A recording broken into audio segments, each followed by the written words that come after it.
Olá, estudantes da primeira série, tudo bem com vocês? Eu sou a professora Corine. Nessa aula nós vamos falar sobre teoria celular. Nós vamos falar da origem das células e a evolução dos organismos pluricelulares. Qual que é o objetivo da nossa aula? Olha, analisar e relacionar argumentos sobre os modelos, teorias e leis propostas nos diferentes contextos históricos sobre o surgimento da vida, da Terra e do Universo, com base no conhecimento contemporâneo. Por que a gente coloca aqui conhecimento contemporâneo? Porque o conhecimento ele foi se aprimorando ao longo da história, né? Então, muitas coisas foram incorporadas, coisas que estavam erradas e a gente hoje já sabe que está diferente, por isso conhecimento contemporâneo. Então, olha, você se lembra das explicações que se confrontavam no passado? Por exemplo, a ideia da geração espontânea e que ficou se acreditando nessa teoria por séculos.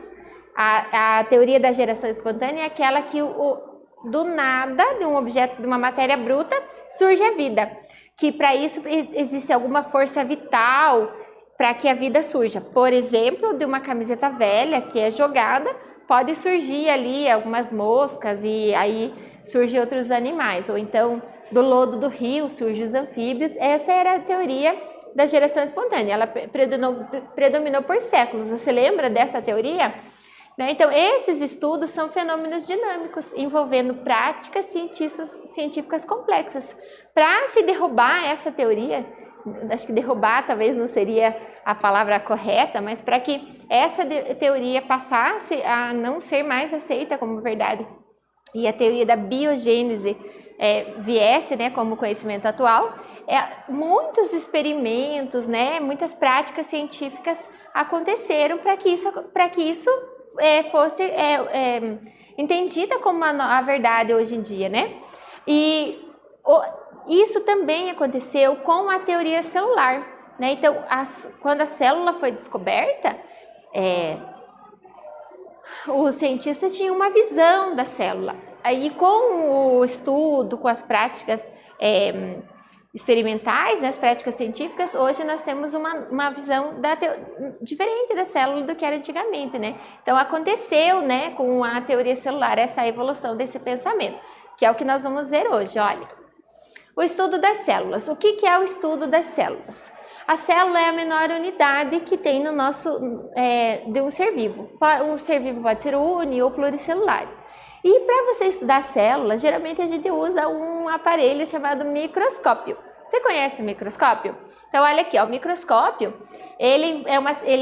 para se desenvolver o microscópio, precisou de muitas áreas, né, de estudo. E não é só a área da biologia que vê o microscópio. Existem outras áreas, né, a geografia, por exemplo, que vai analisar com detalhes os elementos, os minerais que compõem uma rocha. Então, também pode fazer o uso desse microscópio, né? Então, e o microscópio, ele serve de interesse na área da pesquisa, mas também ele serve como curiosidade. Então, muitas pessoas que são curiosas, né, e conseguem ter o seu microscópio, ficam, né, brincando com isso, por isso que ele serve também de entretenimento para muita gente. Bom, a célula. O que é a célula? Você lembra do contexto que ocorreu as primeiras pesquisas? Então, a primeira pessoa a observar, que se tem relato na história, né? A observar um organismo microscópio, que não pode ser visto a olho nu, foi um homem chamado Anton van Leeuwenhoek. Ele não era um cientista, ele era um vendedor de tecidos. E ele pegava a lupa e olhava assim para ver se o tecido dele tinha bastante qualidade. E ele gostava de mexer com isso e ele colocava assim uma lupa em cima da outra, né? Porque ele gostava disso. Até que ele teve a curiosidade de observar uma gota d'água e ele observou nessa gota d'água um ser microscópio. Ele conseguiu aumentar cerca de 256 vezes essa imagem e observou lá um protozoário. E a partir disso, dessa descoberta, foi-se inventado, né, foi-se construído o microscópio, né?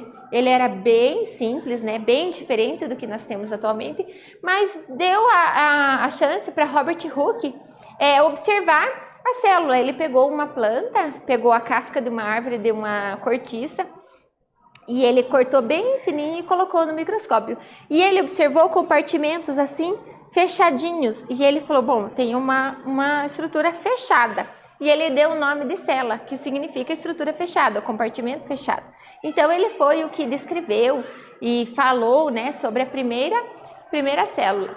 E logo depois, esse microscópio foi se aprimorando, né, e a gente tem várias outras estruturas que foram descobertas na célula após isso, né? Olha só, a primeira observação foi realizada lá, olha, em 1665. Né? Depois que o Robert Hooke olhou lá e determinou e deu o nome de célula, né? A partir disso, diversos estudos foram utilizados, né? Foram realizados para observar essas células. Não só o Robert Hooke, mas vários outros pesquisadores começaram a colocar planta, água, começaram a fazer outros cortes histológicos, por exemplo, para observar a célula. E com isso, eles deram origem, Matthias Schleiden e Theodor Schwamm, eles propuseram uma teoria celular. Por que eles propuseram essa teoria celular? Imagine que está todo mundo estudando e cada um tem uma ideia. E se essas ideias estiverem espalhadas, e eu, por exemplo, um pesquisador descobre uma coisa e eu não tenho acesso a essa pesquisa dele, como é que eu vou colocar isso na minha? Então, eles resolveram organizar e criaram, né, propuseram a teoria celular. O que diz a teoria celular? Quando eles propuseram a teoria celular, eles tinham um conhecimento sobre as células. Hoje em dia, nós conhecemos mais coisas. Então, olha o que eles propuseram. Eles disseram que as células são as unidades fundamentais, as unidades morfológicas dos seres vivos. Todo ser vivo é formado por pelo menos uma célula. Isso que eles disseram. Então, eles se reuniram e postularam que todo ser vivo é formado por pelo menos uma célula. Eles também disseram que as células são as unidades funcionais dos seres vivos. Uma célula, ela consegue ter o seu metabolismo próprio. O que é o metabolismo? São o conjunto das reações químicas dentro dela que fazem com que ela consiga viver. Então, uma célula. Todos os organismos são formados por células. A célula é a unidade funcional do ser vivo, e também eles disseram que todo ser vivo vem de uma célula pré-existente. Então, hoje a gente sabe que as células realizam divisão celular. Então, elas se dividem, mas elas não simplesmente se dividem e fica uma lá com um pedaço das organelas e a outra fica sem nada. Não, para isso acontecer, o material genético, as informações da hereditariedade, né, o DNA dela, são transmitidas de célula a célula. Então, quando uma célula ela se divide, esse material genético ele se duplica para ela se dividir. Então, a informação dela, a informação hereditária, fica nas duas células. E também, todas as células têm a mesma composição química. Os elementos químicos que formam as células, todas as células têm essa mesma composição química, principalmente o carbono, o oxigênio, o nitrogênio e o hidrogênio. E todo o fluxo de energia acontece dentro da célula. Então, isso são algumas premissas da teoria celular, um resumo da teoria celular. Vamos lá para uma atividade, olha. Agora que nós conhecemos as células e a teoria celular, qual que é a importância dessa teoria para a ciência? Vou dar um tempinho para vocês pensarem e eu já volto.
E aí, gente, qual que é a importância da teoria celular? Eu falei isso, olha, vamos lá.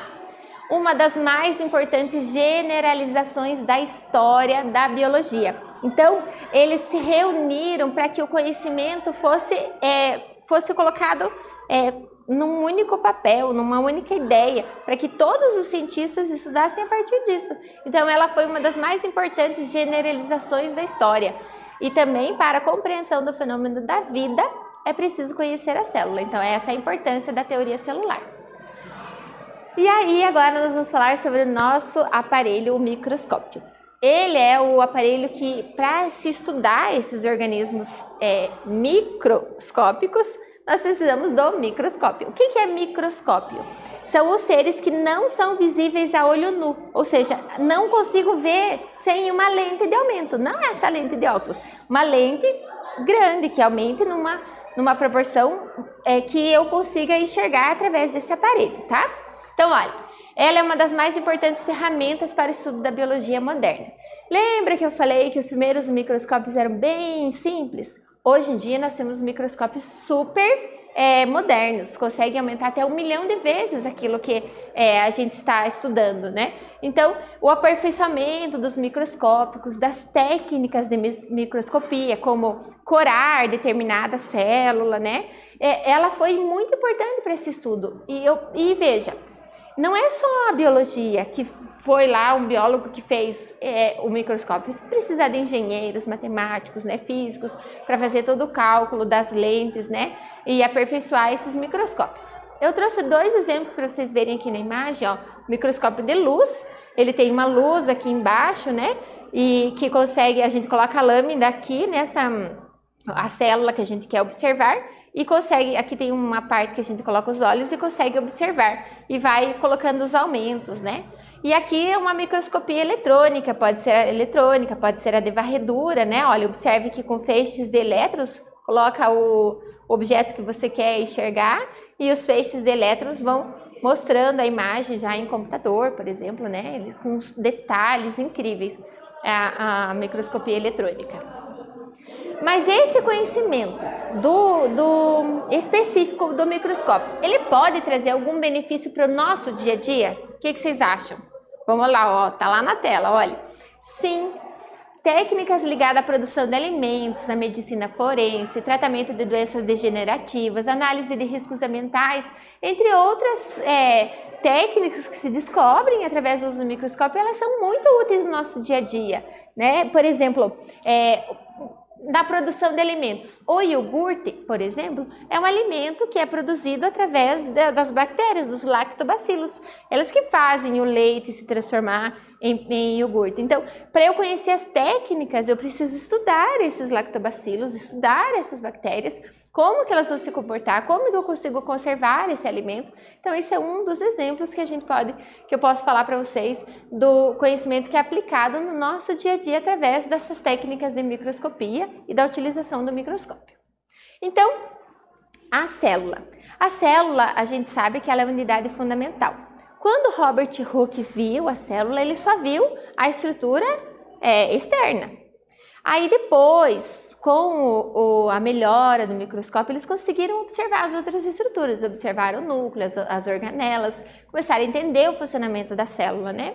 E hoje em dia a gente sabe que a célula, elas são formadas de organelas, que são estruturas bem menores ainda do que uma célula, né? Ribossomos, mitocôndria, né?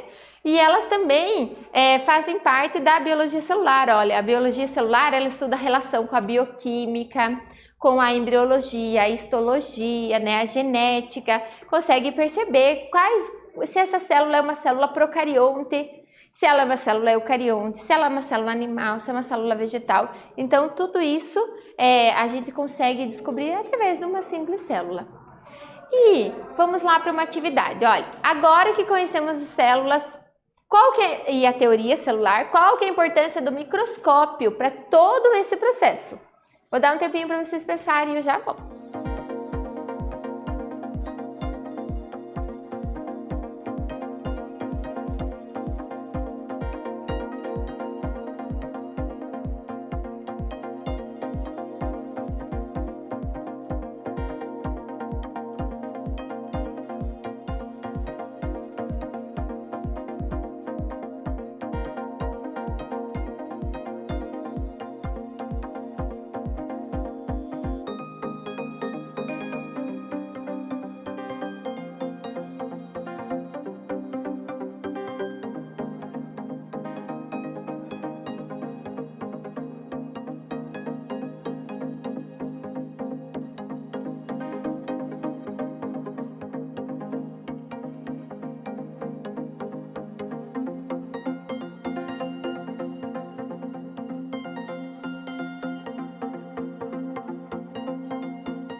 E aí, gente, qual que é a importância do uso do microscópio? Vamos lá, olha, tá?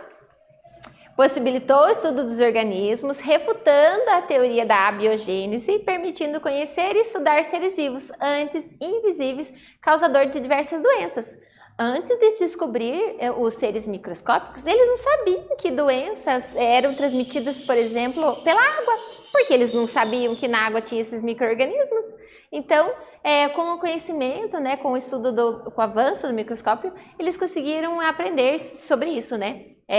Conhecer, estudar esses seres, ajudou na saúde como um todo, né, lá na população.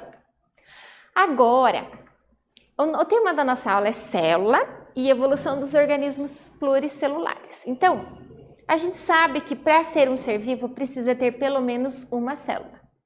E vocês acham que o primeiro ser vivo que surgiu, ele era super complexo, cheio de células, ou ele era um ser vivo simples?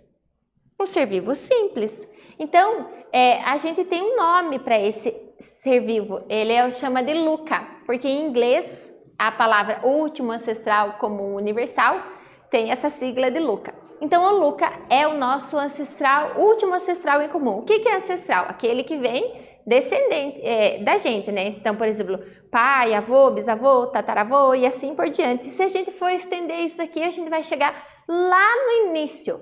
E esse início, essa primeira célula, esse primeiro organismo é o LUCA, é o último ancestral comum. Olha, observe aqui na árvore, aqui, ó. Embaixo nós temos o LUCA, que foi o ser vivo que surgiu, e aí eu tenho o domínio das bactérias, o domínio eucária e o domínio das árqueas. Então, LUCA não foi a primeira forma de vida que surgiu, né, no planeta. O LUCA é a hipótese de que todo ser vivo ele tem um ancestral em comum. Então, houve uma evolução química ali, surgiu esse primeiro ancestral, e aí ele foi se evoluindo e originando os outros. Esse primeiro é o LUCA, tá? Que originou a forma de vida como a gente conhece hoje. Tá, mas de onde eles tiraram isso? Dentre todas as evidências, eles encontraram moedas de energia e organelas comuns em vestígios celulares, em fósseis, microfósseis, por exemplo, né? Além também de similaridade físico-química das células atuais. Eles sabem como as células se comportam. Então, se elas sabem como as células se comportam, provavelmente a primeira célula tinha o mesmo comportamento. Também tem, para esses seres se tornarem pluricelulares, muitos, celular, célula, muitas células, precisou que esses organismos fossem mais complexos, mais organizados. Então, o ser vivo, ele consegue produzir sua energia. Por exemplo, uma planta, ela tem um cloroplasto, que é uma organela que consegue fazer a fotossíntese, transformar a energia solar, o gás carbônico, a água, em glicose, né? Glicose e oxigênio. Então, ele consegue produzir essa energia. Os seres que são heterotróficos, né, como nós temos uma organela que produz a energia para a nossa célula funcionar. Lembra que eu falei que na teoria celular diz que a célula é unidade morfológica funcional? Para ela funcionar, ela precisa de energia. Os seres heterotróficos, eles utilizam a energia vindo através da alimentação de outros seres. Para a gente fazer esse uso dessa energia, nós precisamos de uma organela chamada mitocôndria. A mitocôndria faz respiração celular e dá energia para a célula. Mas de onde que surgiu essa mitocôndria no nosso corpo? Aí vem a teoria, né, da evolução endossimbiótica. Endo significa dentro, simbiose porque eles vivem em conjunto. Então, ela foi proposta por Lynn Margulis em 1981. Olha, a ideia é que grandes transições da evolução envolveram a fusão de dois ou mais seres vivos completamente diferentes. Então, segundo ela, era assim, ó, existiam células grandes, né, organizadas, elas eram grandes, e células menores. Essas células grandes lutavam por alimento. E as células pequenas, elas conseguiam metabolizar, conseguiam produzir energia. Então, o que aconteceu? Olha, a célula maior acabou englobando essa célula menor. E o que aconteceu? Elas como se tivessem conversado. Puxa vida, olha só, eu sou grande, eu te dou proteção. E a pequena fala, mas eu produzo energia. Então, vamos viver em conjunto. Você me protege e, em troca, eu forneço energia para você. Então, isso é a endossimbiose. Isso aconteceu tanto englobando a mitocôndria, dando origem a células animais, quanto também englobando o cloroplasto, né? O cloroplasto fazendo fotossíntese, dando origem aos seres, às plantas, né? Os seres fotossintetizantes. Então, as mitocôndrias e cloroplastos descendem de bactérias primitivas. Essas bactérias primitivas passaram a viver dentro da célula. Qual foi a relação de endossimbiose? A grande oferecia proteção e a menor, que hoje a gente conhece como mitocôndria e cloroplasto, fornecia a energia necessária, né? Então, olha aqui uma representação. Então, tinha uma célula hospedeira central, eles estabeleceram essa relação de simbiose e aí surgiu a célula atual com a mitocôndria e também existe também o procarionte. Olha, observe que a célula vegetal ela tem a mitocôndria, mas quem é o principal lá que faz a energia através da fotossíntese é o cloroplasto, tá? Quais são as evidências? Lembra que eu falei que tudo tem uma evidência, tudo tem um porquê. Então, quais são as evidências dessa relação endossimbiótica? Olha só, o tamanho similar entre as bactérias e as mitocôndrias. Então, se você olha no microscópio e vê o tamanho, uma mitocôndria tem praticamente o tamanho de uma bactéria. As mitocôndrias e as bactérias possuem uma dupla membrana, então tem dupla membrana lá em volta dela. As diferenças entre a membrana citoplasmática de mitocôndrias e de células eucarióticas, as mitocôndrias elas têm um DNA próprio. Então, a célula ela tem um DNA dela, que diz o que ela faz, como que ela é. Mas a mitocôndria ela tem um DNA próprio. Se ela tem um DNA próprio, pode ser que ela tenha sido um dia uma bactéria, né? E em formato circular é diferente do que existe no núcleo da célula, que é bem, esse formato circular é o jeito que tem no DNA de uma bactéria. Então, olha só o que a gente viu nessa aula. Nós falamos um pouco sobre a origem e evolução das células, eucariontes principalmente, falamos da importância do uso do microscópio, falamos sobre o LUCA, que é o último ancestral comum universal, e a teoria da endossimbiose serial, que foi proposta por Lynn Margulis, que busca explicar o processo evolutivo até chegarmos às células atuais. Eu espero que vocês tenham gostado. Até breve!